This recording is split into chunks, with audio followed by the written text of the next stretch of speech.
Welcome to our CFP exam prep discussion on preferred stock, a unique security that often confuses candidates during the exam. Today, we're diving deep into this hybrid investment vehicle that combines features of both equity and debt. Let's start by breaking down what makes preferred stock special. Think of preferred stock as the middle child between common stock and corporate bonds. Just like bonds, preferred stocks typically pay fixed dividends at regular intervals. However, like equity, these securities generally have no maturity date, which means the company isn't required to repay the principal amount.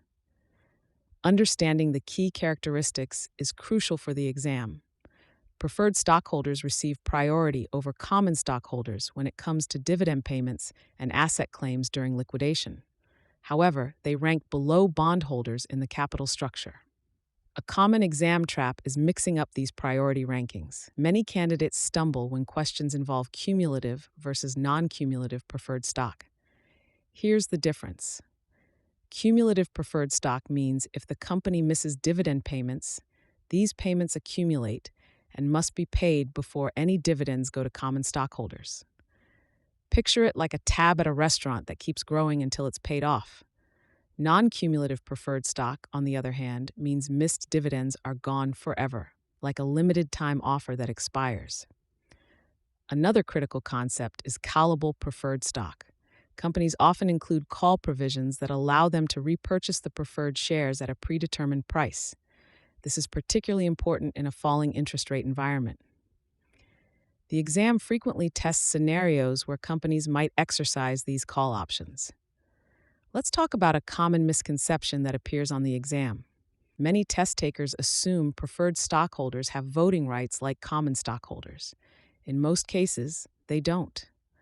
Preferred stockholders typically only gain voting rights if the company misses a certain number of dividend payments. Here's a practical example that might appear on the exam. Company XYZ issues 6% preferred stock at $100 par value. If the company misses 2 quarterly dividend payments on cumulative preferred stock, how much must be paid before common stockholders receive any dividends? The answer would be $12 per share, $6 annual dividend times 2 quarters missed. When studying preferred stock, pay special attention to adjustable rate and convertible preferred stock. Adjustable rate preferred stock has dividends that fluctuate based on a benchmark rate, while convertible preferred stock can be converted into common stock at a specified ratio. These variations often appear in complex exam scenarios. Remember that market interest rates significantly impact preferred stock prices. When interest rates rise, preferred stock prices typically fall, similar to bonds. However, since preferred stocks have no maturity date, they can be more sensitive to interest rate changes than bonds with similar yields. A final key point for the exam is understanding how preferred stock fits into a portfolio strategy. It's often used for income-focused investors who want higher yields than bonds but less risk than common stock.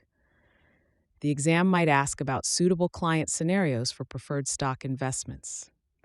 By mastering these concepts and understanding the common exam pitfalls around preferred stock, you'll be better prepared to handle related questions on the CFP exam. Keep practicing with questions that combine multiple aspects of preferred stock, as the exam often tests your ability to apply these concepts in complex scenarios.